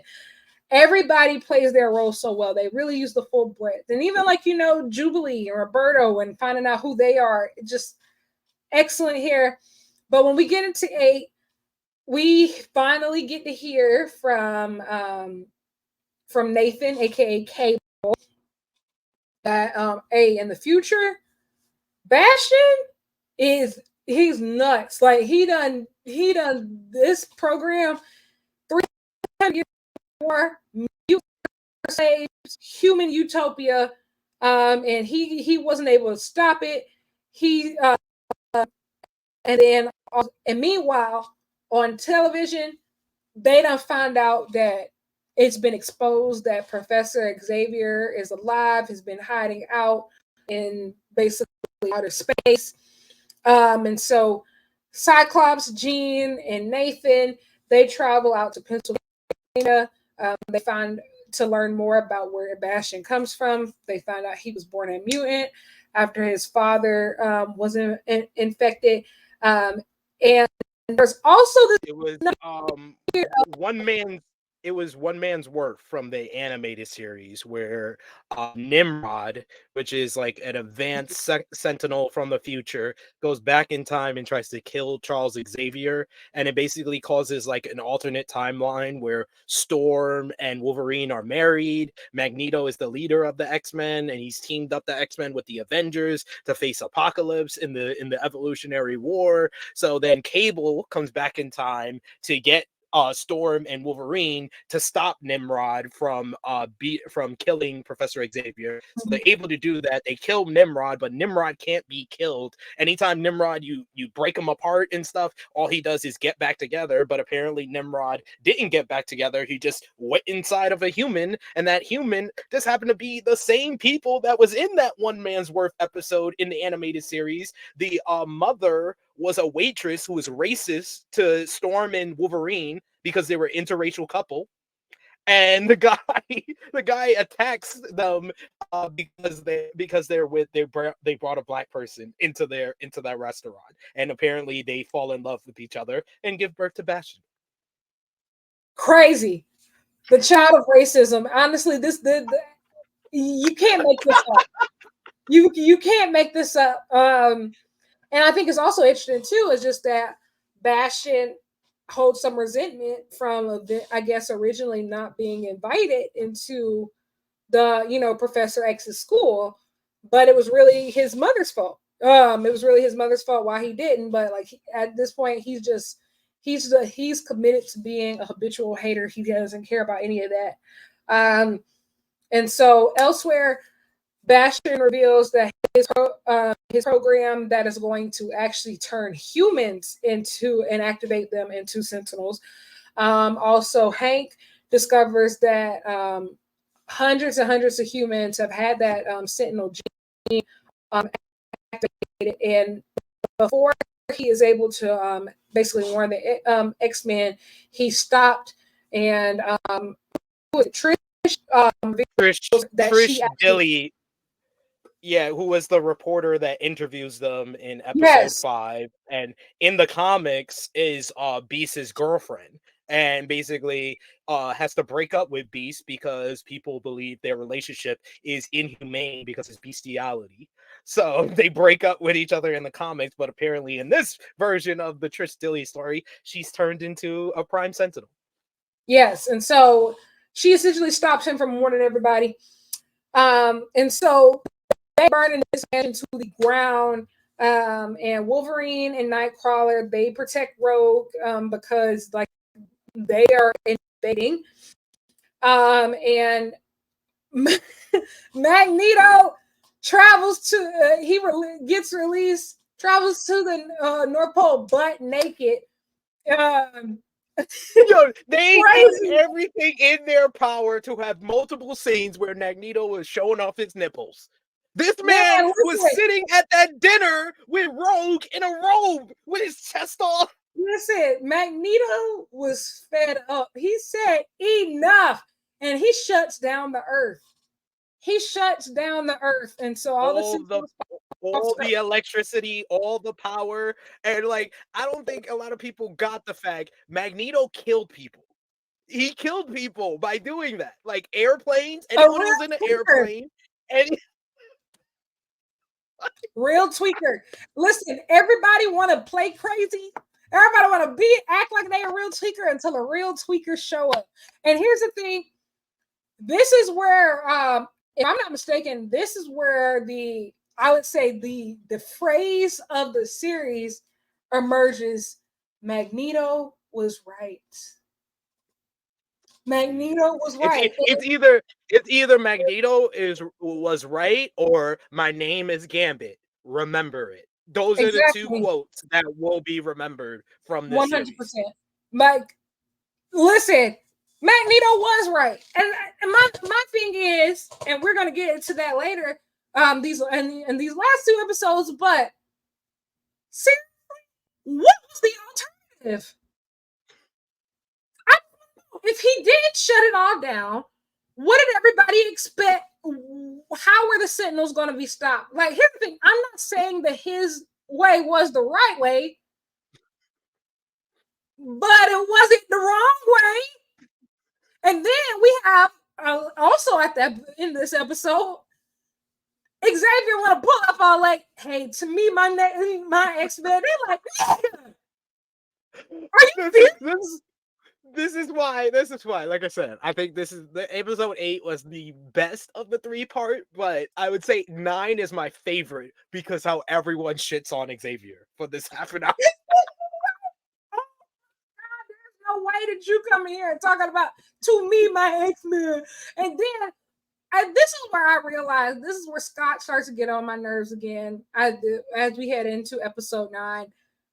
Because the Boy Scout, Magneto's about to ruin the world right now, considering you made him the leader. You still mad over not being the leader, bro? What? These Sentinels are literally killing people, actually turning people into machines. You can't fight them. Magneto at least bought you some time. Like I said, I'm not saying he was right, but I'm not saying he was wrong. What was the alternative? Especially when you got Xavier hiding out and shit. What was the alternative?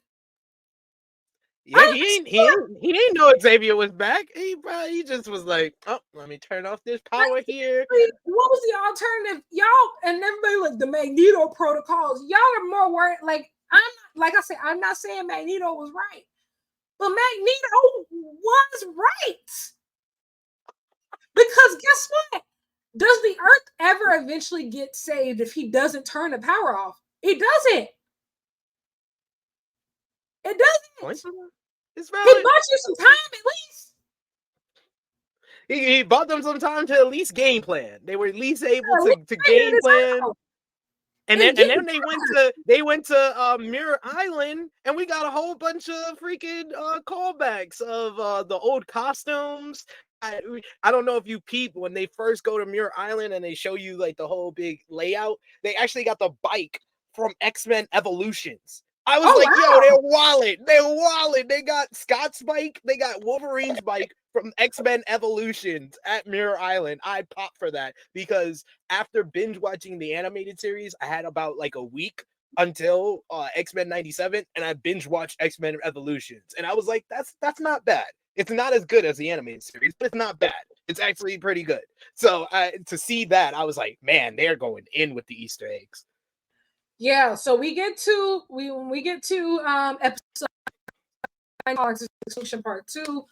Everybody is like, Xavier, you are a hypocrite, whatever, but they're just like, we just need to stop Bastion, and we need to convince Magneto to reverse the blackout. Magneto doesn't give a fuck about any of this. he said, I'm going to reestablish my mutant colony on asteroid M. Y'all can die without power. I don't care. Professor Xavier's dream about coexisting. They really are Martin and Malcolm. This is crazy.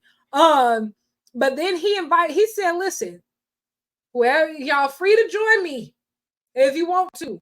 And then Scott, I'm like, Rogue said, fuck that, y'all kill Gambit. I'm with him. And Rogue said, my mom hates me and she turned me in, so goodbye. Everybody else, they go back to Mural Island to regroup, and then they split off into two teams. One is Cyclops, go to Asteroid M to talk to Magneto and try to get him to reverse the blackout.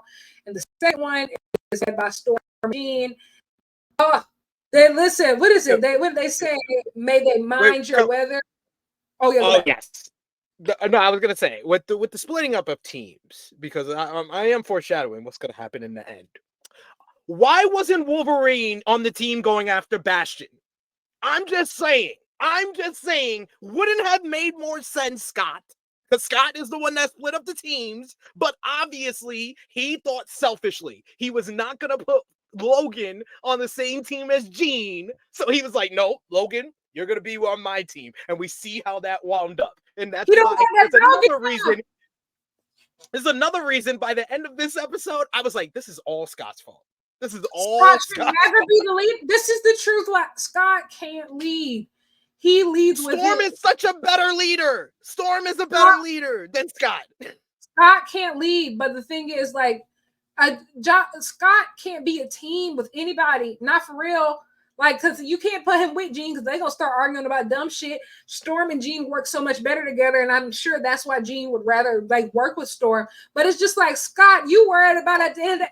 Seriously? Like, the world is ending right now, and you worried about putting Wolverine on this team because you're scared he going to fuck your girl? Are you serious? Seriously? Seriously? Or do we have much bigger fish to fry? We have bigger fish to fry. But nevertheless, they split up. Storm and Jean, they head out to Bastion's hideout, and then I think this is where they have the cool scene that said, "Sister, may they mind your weather, and may they weather your mind." It was some cool shit. I can't say it as good as they did. I think you got it. I think you got it. But I was like, that's the type of like corny stuff that works though. Like they didn't do enough of that. They didn't do enough of that in the Fox movies where it was just corny. It was just corny, but it didn't work. Listen, I love good girl boss theme. That was it for me. Like I felt extra feminist after that. So they had this collar. I think Hank worked on it that could block. That's supposed to be able to block Bastion's powers and sever his control over the Sentinels. So like they fight him and Sinister. They fight Sinister and the Sentinels, and then Sinister ends up taking control over Nathan, aka Mind, uses him against Jean. And Jean sends this desperate message off to Scott, and then over on Asteroid M, this is where it gets funky.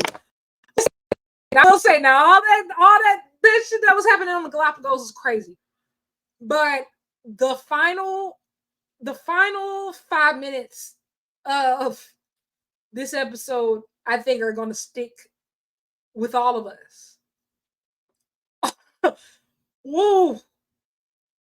When Xavier tries to essentially get into Magneto's mind and is they fighting. At this point, everybody just watching. I will say, for the most part, whenever Xavier and Magneto get into it, most people just know, like, just stand back, don't get involved, because these two are crazy. They have a crazy, toxic relationship. They do, like, they're not well. Anyway. And it becomes even more layered in the next episode. So yeah, it's very, they have a very, it's wild, and everybody else knew not to get involved, but Wolverine, he thought that Professor X was in danger. He tries to stab Magneto, And oh my God. Wow. Like I said, this is when we get to Magneto being Another great quote, though. The brave always die first. oh, Another great quote. When he said that, I was like, he's like, I've been in a lot of wars. The brave always die first. I was like, put it on a t-shirt. Put it on a t-shirt. It's at this point where I'm really affirmed. Like Magneto, I'm sorry, he's the god of this shit, y'all. It's the flair. It's the flair. No, like you could just throw him around, throw him into a wall or something. Like there's so many different ways to hurt him. But to literally summon the adamantium out of his body and extract it from his body in real time. I mean, it was so graphic. And for something to be that graphic animated is insane. It was like, oh, fuck. Like, oh my God. You just kill me. Y'all, just kill me. Just kill me. No, I swear, don't do that. I don't need it. I don't need it. Just kill me. Just because if we gonna do it like that, seriously, that was just. It's such a flair for the dramatic, and then like it's just. I think what's even it's even funnier. It's just like everybody's like, ah! Like these people, they've seen blood, gore, all these sorts of. It's like, oh, you crossed the line, dog. And didn't they like freeze the frame and it was like duh, duh, duh, like zooming in? I said, oh my gosh. And also like shout out to them for being able to like bring that animation on screen. Obviously, like because I ended up seeing on Twitter, like this was pulled directly from the comics. Yeah, Fatal Attraction. Fatal Attraction was the name of the X-Men arc that ended with Magneto ripping the animatium out of it, and then the final shot is exactly like that. The cover, that page of that comic. The way that they animated this was brilliant. Like truly, if this isn't, this has to take home some Emmys next Emmy season. Like I like animation wise, like there's no way around it. Like this is absolutely insane. The same way, like when I saw like the Spider-Man into the Spider-Verse, into and across the Spider-Verse, and I'm like, this animation is untouchable. This, if for out of all the episodes, I think this one is going to go down as like, oh my God, like this, they have to submit this one. This is insane. Like this is like the adamantium, and then it's just like, ah, Jesus. I didn't think they would give us another ending that was as emotional as Remember It, but I literally, like, after this episode, I was like, Logan, no! I looked in the mirror in my bathroom. I went to the mirror in my bathroom. I was like, what did he do to Logan? I was like, he didn't even get that spotlighted. I was like, what? Like when you're watching wrestling and then like something really like crazy happens and it makes you like curl up on your body, like it's just like I'm trying to think of a good explanation. Like it's like we were both there live. It's like seeing Darby jump off that ladder in glass. Yes! It's like some real sicko shit. Like it just, I think of like I'll never forget like watching Wrestle Kingdom 17 for the first time. Kenny Omega, Will Ospreay, when he like rams his head into the wooden table and like over and over and over again, like watching like the fear that I had watching that match. For the first time, I don't think I've experienced almost anything like it. Because like a lot of times people are like, oh my God, they're gonna kill each other. No, I genuinely thought that Will Ospreay was concussed and like they were actually going to kill each other. Like Kenny had a black eye 10 minutes into the match. Like yes. I said, they're going like, no, like y'all, they'll stop. They need to chill. Like, no, like they tried, no, like stop the count. DDT on exposed turnbuckle. I was like, yo, they out here trying to kill each other. Like they're trying to kill each other. Like and it's even the fact of like, I think we've seen them have so many other amazing matches, but none like that to where they both had so much visible damage afterwards. Like they didn't look like themselves for a full, let's say, almost a month after that. Kenny's Yeah. face was fucked up. Osprey's face and arms were fucked up. Like even after like the Okada matches and like let's say like the Danielson match, the damage was nowhere near like they actually tried to kill each other. That's how I felt here. Like that's how I felt here of just like, oh, this is not play. This is not for play for you. Like y'all better leave Magneto alone. And this is the thing I think like sometimes like when these villains come in and everybody's like, oh, like they're so powerful, nobody can beat them. I still see nobody yet. I see nobody yet that really makes me feel like, oh yeah, Magneto's not him. I haven't seen nobody yet because when he's at full power, y'all, he's undefeated. People have to remember he's not just a master of magnets and metal. He's the master of electromagnetic currents.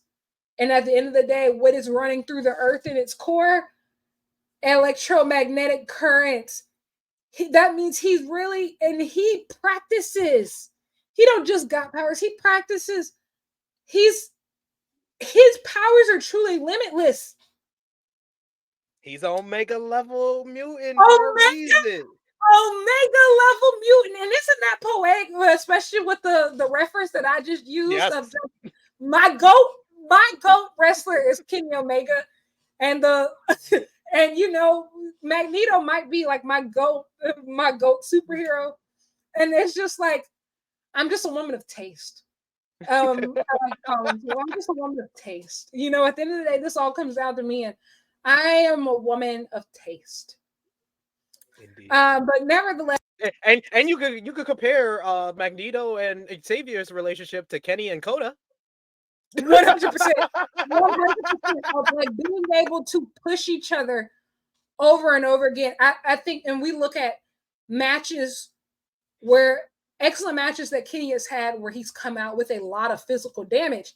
Kota Ibushi is probably maybe the only other person, then Will Ospreay, that's been able to bring out so much damage of where they had to stop wrestling each other because they genuinely started believing somebody might die.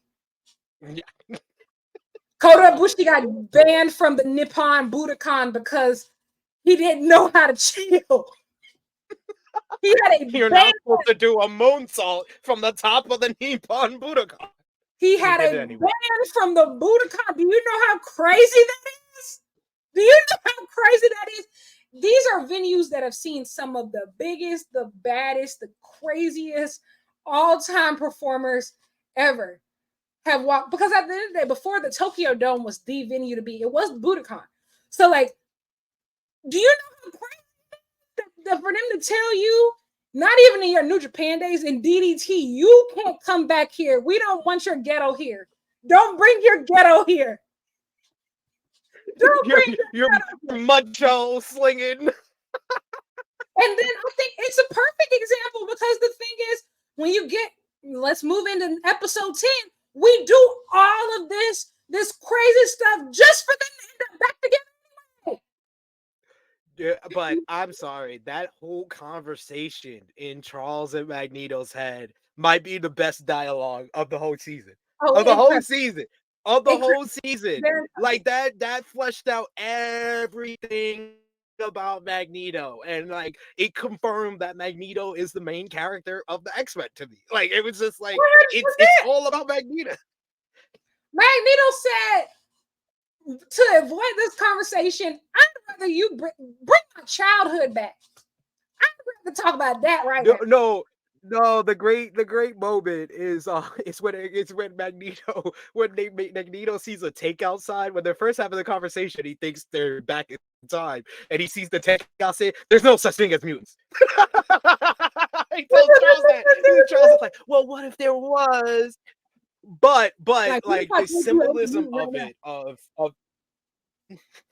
of two grown men who show themselves to one another and express themselves to one another, and then ask if they've ever met anyone else like them. I was like, dude, they're coming out to each other. I was like, this is I was like, this is I feel like at the end of the day, we listen. I know a lot of people want to avoid the subtext. Is there? I like, and honestly, Mhm, I would go as far. It's not subtext, guys.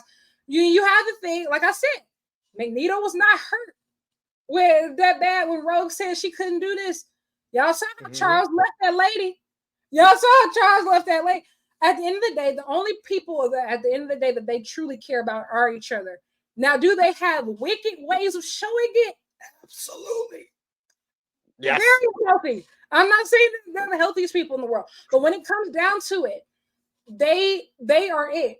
They're like for each other. They're the only people who understand each other's madness. And even if you get like into like further into their stories, like Magneto's been one of the only people who's ever really been comfortable having Charles in his mind to a certain extent. Obviously, sometimes he gets the helmet. He has not always received that acceptance from other people in his life. Like, even if in the movies, like, Raven hated it. Like, she's like, Yeah. get out of my head. Like, she hated it 100%. Like, it's the acceptance. Like, even when you said, like, Rogue was just like, she got trauma, but he got a little too much trauma. Like, got a blast.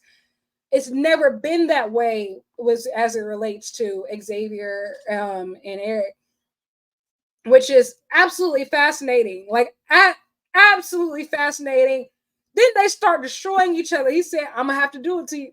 I'm gonna have to do it to you." What are you doing? Then they're just like, He's like, it's don't do it. free. Wiping my mind will put your mind in damage. And Xavier's like, I have no other choice. I have no And he other said, choice. "I will kill both of us." I said, "This is very much so like gay Romeo and Juliet. This is kind of insane." Um, I commented on your post. I was like, this is my favorite gay couple since my Ian and favorite Mickey set from of Shameless. absolutely, they were roommates. I just it was absolutely insane, and then we get deeper into it. Um, so he overrides his mind. He shuts it down. Then the Sentinels come back. And Bastion's about to kill Nathan, but Jean reemerges as Phoenix and said, not my child. Not And this is the first time that Cable calls their mom, calls Jean mom. He was like, you must have not heard about my mom. exactly. Like she comes He up, got the, and we found out Cable went back to Genosha 200 times. It's like, damn, dude. Like, you gotta relive the trauma of seeing your mom die 200 times? it reminds me a lot of, kind of reminds me of if you think of how to with in game, right? Of Doctor Strange Yeah. saying that there's a million scenarios. There's only one where we get this right. Like, there's only one. Yep. And so this was the one. Like, you having to go Yeah. through it over and over again. So essentially, Jean takes Sinister's powers away, and he becomes. Oh, I will say that this was funny. He becomes so ugly. And instead of just looking in the water to see how he looks, he goes to morph to find Like, out how he how looks. did you do that? And Morph being petty boots, messy boots. Oh, I didn't notice a difference. Ooh. It's like, I love And him. then I love it. Sinister just runs away crying. I said, there's no way there's no way. There's no He ran way. away like a little bitch. He was Vanity, the big bad of the. He was one half of the big bads of the season, and he ran like a little bitch. vanity is one hell of a drug. Because let's just be real about it. It was like one of like the head cheerleader that gets a pimple on prom night. Like, no one looked at me. Exactly. It's one of those things of just where being a superhero or a villain, so much of it is wrapped in the look. Nobody takes you seriously if you're ugly. Do you think, listen, Magneto, he looks great. He's always paid attention to his appearance. Even though Professor X is bald, he looks great. Everybody looks great. You can't be ugly. You just can't. You can't be ugly. Even like when you get to like the first few X-Men films, like even the older versions of them, like they still carry themselves like with a certain demeanor of just like these are not like frail looking. No, they don't look frail. They still look strong. It's like wrestling. Like you know who's a good example of people who didn't age gracefully? Ric Flair Yes. is a great example of just like, of course, like he looked amazing and intimidating in his heyday, but he wasn't able to wrestle into his 60s and still look like a legitimate threat. Versus you have a guy like Sting, who's looked amazing his entire career. Didn't matter if he was 25 or 62. And then nowadays you got the guys that look better than they did in their prime, like The Rock. The Rock aesthetically wise looks way better than he did in his prime in the Attitude Era. Absolutely. It's so much of it is just being able to make people believe that you're strong. If people can just merely perceive that you're strong, it's half the battle. That's half the battle right there. And as soon as Sinister lost that, oh, he was cooked. Done. I digress. Bastion becomes like the super hater. And he basically rips away Nathan's People's arm and slaps him with. That is the most I thought that was disrespectful when Beast took off the Sentinel's hand and said, what does the sound of one hand sound like when it's clapping?" Boom! I thought that was disrespectful, but taking off Cable's mechanical arm, slapping him with it, and then turning it into morphing armor. yourself into more of a machine. Oh my god, that was great. Crazy. I was just like, and also too, I was just like, damn, how much metal was in there? And I was like, it's And just one arm.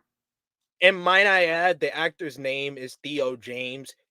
Theo James as Bastion was amazing. It might be the best voice acting work for a villain I think I've ever heard. Like, he Absolutely. just comes across as the most vile, sinister, one step ahead of you, smart individual that's ever been a villain. Absolutely. It was impeccable. I this scene was just, it was crazy how they framed it of just like, there's no way that you did all that with one arm. There's no way that you did all that with an arm. Then we move on to that. So he heads off to after he upgrades, he heads off to Asteroid M. He's confronted by the team that's over there. Meanwhile, Xavier is still trying to. I think how to say this. At this point, this is where we know where everybody's priorities are, right? Because at this point, after you've taken it, like he could have just gotten out and just helped everybody save the world. They needed help. They sure did need help. But he's like, no, I have to save Magneto's mind because everybody else was like, kill him. No, but I view it as more of like Xavier knew Magneto is the one they needed to win this. So he 100%. had to, yeah. But I do believe he would have done it anyway. Yeah, I mean, Magneto can be, if you don't convince him to think on more of a rational end, he may go Super Saiyan of killing the Prime Sentinels and all humans just in case they were Prime Sentinels. Well, the thing is, at that point, I don't think Magneto would have survived at all if Xavier didn't stick with him and help him. Because at that point, you got to think he was drowning. He was drowning. Yeah, Like, you know, he was his mind was almost destroyed. If nobody brought him back, he probably would have just disintegrated. yeah. But And then we didn't mention, in his mind, Xavier created a boat with Rogue, Quicksilver, Scarlet Witch on it. I was like, I love that they kept them in the dark, but it's obvious who those were. I was like, oh, that's great. They had the whole House of M with Rogue on the boat. That was great. also, I'm actually making my way through the House of M comics, and they're really good. But I would like to say, like, and you briefly touched on it earlier. The detailing in this episode is fantastic. The detailing as far as like the Easter eggs, the cameos, even The down to cameos. Oh my god, the cameos in this episode was amazing. even down to you know, when they had like all the mutants on the board eventually at the Yeah. end of like, you know, missing off world, etc. It they when they zoomed in on Magneto's file, it had all his aliases, and then it actually had like the names of the actors that played him in the Fox Yes. films. And they had it blanked out for the last name, but they had Ian and Michael for Michael Fassbender and Ian. Oh my god, I was like, that was Like what? amazing. I The was like, that detail, the detail, it's in the details. like there's so many good stuff. Like, see, Daredevil popped the hell out of me because I was like, Daredevil might be the most underrated of the Marvel like live action stuff. That series is one of my favorites, Daredevil Yeah, on and Netflix. you know that's why So he's in the reboot. And yeah, I'm yeah, yeah. that's one I'm actually excited for. Me too. I wish Luke Cage would have gotten a reboot as well. Because I think we're heading in that direction though, because that's all I've heard as regards to Daredevil Born Again is that Daredevil Born Again is leading into the next Spider-Man 4 because Kingpin is going to be the villain in Daredevil Born Again and Spider-Man 4 because if you saw Echo, he's becoming the mayor of New York City. And oh, apparently Spider-Man 4 is going to introduce the Defenders to the MCU. That's oh, what I heard absolutely. is the rumor right now. And like I said, two of my obscure favorites, we also saw them too. Cloak and Dagger. I love Cloak and Dagger, Cloak and and Dagger. I would love to see a Cloak and Dagger reintroduced. And also, like when I don't know if you saw the show that they have come out with, but it was a teen drama. And so I think I really loved it. Like they had them actually in New Orleans. It was set in New Orleans. It got 2 seasons. I loved Cloak and Dagger. I was I heartbroken. I actually watched Runaways, which had a Yeah, crossover with Cloak and Dagger, and yeah, that's one I haven't really fully gone into because I didn't have Freeform at the time. I know it's available on some other stuff now, but I definitely have to go back and watch that. So yeah, I was excited when I saw them show up. Then who else? We had T'Chaka, yes, Black Panther. I was like, what? that was crazy. Like that was T'Chaka was crazy.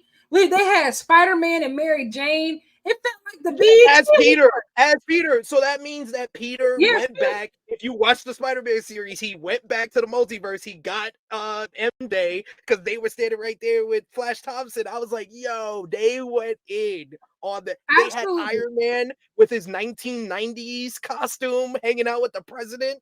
Oh They man, had they went in. everybody. Like it was so much, and it makes me think of, especially now that they're rebooting this, it makes you wonder: are they planning to possibly reboot the Spider-Man series as well, I think the so. animated series as well? And I will say, I'm a lot more on board for an animated multiverse than this live action multiverse. I feel like there's so much more Facts. potential. And with what I saw in this series and the cameos and stuff, I think that there's a lot of potential in an animated multiverse. And I think that we get into that a little bit later in this episode. So Gold Team is on Asteroid M to join Blue Team. And then Cyclops tells them to stand down. He's going to try to talk to Bastion, but then these missiles come out from the government because like whenever humans in something, they shoot at it. And so essentially Bastion gets killed by the explosion, but then they got to figure out, okay, how do we stop this asteroid from crashing down to Earth? Because if it does, everybody's going to die. We start seeing some of the cameos because they're just like, at this point, it's out of their hands. They preparing the human, like, yeah, y'all, we're all about to die, and there's nothing we can do to help you. So And it's Magneto, your fault. It's and it's your your fault. dumbass fault. It's you. It's your fault. It's your fault. And so Magneto wakes up and he sends the asteroid back into space before it explodes, and so everybody presumes all of the X-Men dead because they were in space.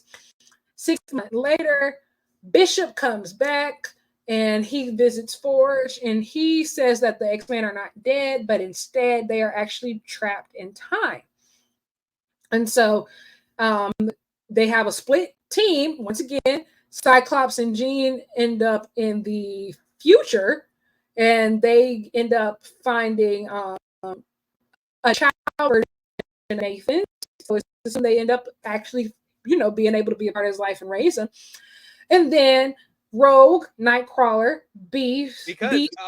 because they kind of foreshadowed it when they have Cyclops and Jean do the telepathic message to Mhm. grown up Cable before Oh the yeah, asteroid is coming down, where Nathan reveals that he's like, I always heard stories of the X-Men and I always wish that I can go back. So them winding up in the future makes me believe that Cyclops and Jean are staying there to help raise Nathan, but they're not going to tell Nathan that they're his real parents. They're just going to tell him stories of the X-Men. So wow. he basically told his parents that his parents told him stories of the X-Men.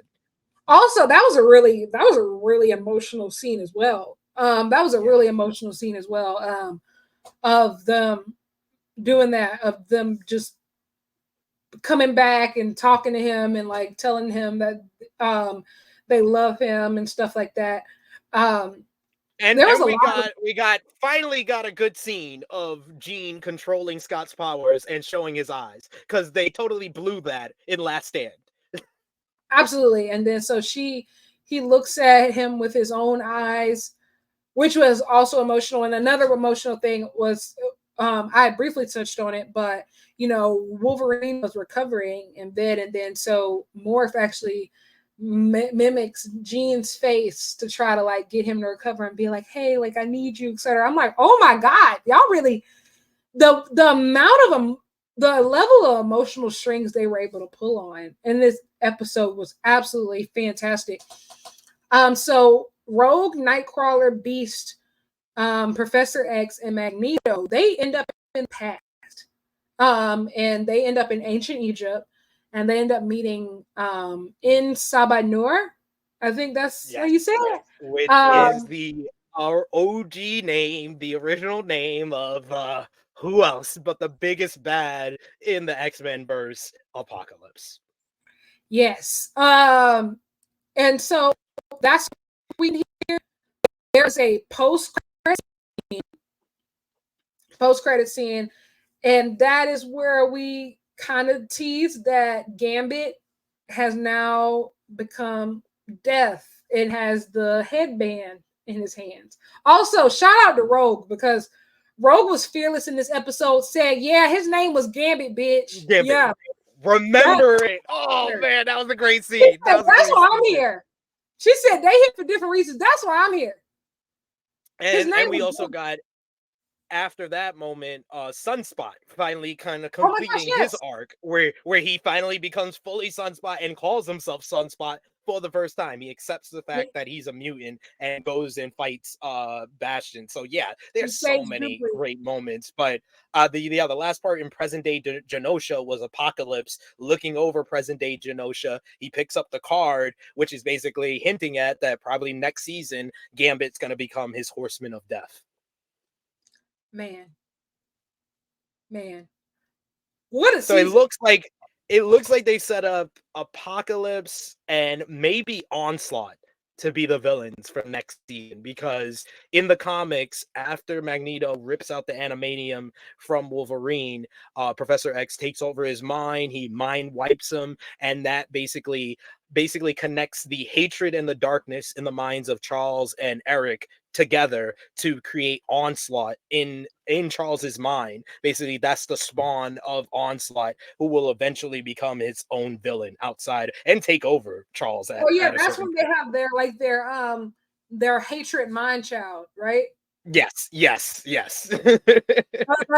That's how it's been explained to me in the past. So that's how I'm like, okay, No, that's a great way. That's a great their, way to explain it. their hatred mind child. And so I'm excited. I think that they set up a lot of different things here. And also, you have about 3 different X-Men crews now. So you have one crew is going to be in the future, one crew is in the past, and then you have some in the present. So who's left? I And believe. we don't know what happened to Wolverine, Morph, or Storm.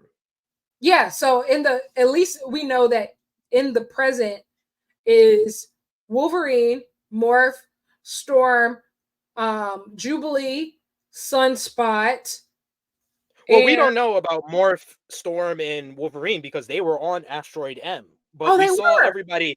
Yeah, we saw everybody else that was on Asteroid M either in the past or the future. We didn't see those three. We know that Sunspot, Jubilee, Cable, Forge, Bishop are all on Earth, but I know Jubilee, Sunspot, and Cable said it was AWOL on that little map. And we Mhm. know that other mutants are available to become a new team to help search I will for say, the I X-Men. don't think that that was an accident. I just don't think that that was an accident. There was a full list and team. Who was all on there? There was Scarlet Witch was on there. There was Iceman on there. Iceman, Shadowcat, Kitty Pride was Uh, on there. Colossus and his sister were on there. was Quicksilver on Dust, yeah, Quicksilver and Scarlet Witch were there? on there, but it said off world for them. Off world, yeah. So so they could be on like Avengers business. We don't know what they're doing, but the ones that didn't have anything kind of on them was Colossus, Iceman, Colossus' sister, I forget her name all the time. Dust, Shadowcat. Those are the ones I remember that were like free and available to join the new team in present day. Yeah, so I think that what we're going to see is everybody trying to find their way back to each other next season, as well as we're probably going to see a little bit of recruitment, and hopefully, I mean, with as many cameos, wouldn't be shocked to see more crossover between the Avengers and the X-Men. And honestly, hey, if I I I'm all for an animated series just specifically on that, on the Avengers and X-Men coexisting. I feel like that was a missed opportunity during the movie era, especially while everybody was in their primes. Like, of having, like, Robert Downey Jr. as Iron Man, Hugh Jackman as Wolverine, um, the Michael Fassbender and the what's his name? James, was it James McAvoy? McAvoy, Yeah. James McAvoy combo. Like, I think like a lot of these people would have been great together, just really great together, like on screen. The Avengers X-Men dynamic, but obviously everybody's kind of moved on now, so it might happen as an animated series. So who knows? I'm very excited. I know I have my homework. I'm going to finish watching the original series because obviously that's going to keep recurring. And even what I really did like is if you follow the creators, if you follow the show, they would tell you, hey, like if you want to watch this episode of the original series before this episode comes out, these are the ones that relate to this. These are the ones that relate to this. And I think that that was super helpful. And I think that I'm 100% going to go back through this series and rewatch. And I think that that's what I'm going to do next time, of take the guide from the original show and like put it like side by side and make sure that I'm using that as references, because I think that that's important. I'm going to go back and watch those movies in timeline sequential order, and I'm going to order some Lego sets. I think that I'm going to order some Lego sets. I think that's probably the next step of my obsession. But what a show! So well done, and I feel rejuvenated, honestly, as a comic book fan. Like as a fan of comic book culture and movies, this really kind of reignited my passion. Yeah, I would say like I've been off of my high as far as superheroes and the MCU specifically since like No Way Home. No Way Home was the last time like I Mhm. felt like any excitement going into watching a movie or had any excitement coming out of the movie, and I just haven't felt it like that since then, but this one really brought it back for me, and it really kind of established my love of the X-Men. And whether I bash some of the live action movies or not, X-Men is my favorite kind of superhero team ever, and this 100%. series really confirmed it. 100%. And like, even for me, like, honestly, the last thing that really lit my soul on fire was the animated Spider-Man film. Like that, like the Across the Spider-Verse. I feel like for me, like for the longest, that was the only thing that I felt was so fresh and new and original, and Yeah, like was really giving it. And it's like, this for me is on the level of that. Like this agreed. is on the level of that. So I'm excited. If you haven't watched this, you should. But and it inspired me to start doing non-wrestling content. So this was a great first episode. We talked about this for 2 hours, but I feel like we could have gone on so much longer just because there's so much. And I think that that's why I'm so excited to rewatch it, because I know like this time, like I was watching it at first, like not knowing, everything. I feel like I know so much more now. So I think I'm going to catch so much more. So I'm excited to rewatch this. And they've already greenlit season 2. And I think they've already greenlit season 3 as well, if I'm not mistaken. Yeah. So much more to come. Only question I have after watching this series is the question that many of us X-Men 97 fans are asking. What the hell did Bo DeMayo do? What did he do to get fired? How did he get fired after putting together the best Marvel project since Infinity War? Even my daughter's coming in here to see Wait, that. like, what's going on? Yeah, he got fired. He got fired before the first episode aired. Oh, I didn't know that. Oh my gosh, I didn't know that. Yeah. Oh wow. Yeah. That's crazy. I didn't know that. Apparently he handed in the script the scripts for season 2 and they let him go. Marvel, man. Listen, y'all hate money, don't you? You don't want it. You don't want it. You don't want it. You don't want our coins. You just don't. As soon as every time I start praising y'all and being like, oh, y'all did that, you do something stupid. I just want to watch season 2 because it had to be something in the script. I don't know what's going on, but we need to find out more. We need to find out more because Bo DeMayo just gave us my favorite Marvel project since Infinity War. So easily, I don't know. Easily by Lance. Is that the black guy? Yeah, that's the black guy. Bo DeMayo. Yeah. I'm about to start an agenda. I'm about to start an agenda. Don't worry about it. Don't worry about it, y'all. I'm on the case. I'm about to start an agenda. I see her in the background. She grabbed stuff. I'm already getting my props ready. It's about to be real. Bring back Bo. Bring back Bo. They said, oh no, they said Storm had too many speaking lines. Absolutely not. They said, did y'all build Bishop strong? Oh hell no. Oh, hell no. Y'all gave Bishop a fade. Where's his long hair? They gave Bishop a fade. They said, oh no. Oh no, we don't want your ghetto here. Don't bring your ghetto here. Don't bring your ghetto here. Don't bring your ghetto here. But I digress. I'll be working on that. I'll be working on my agenda. But in the meantime, thanks so much for joining me, SP3, for this first episode. What a time.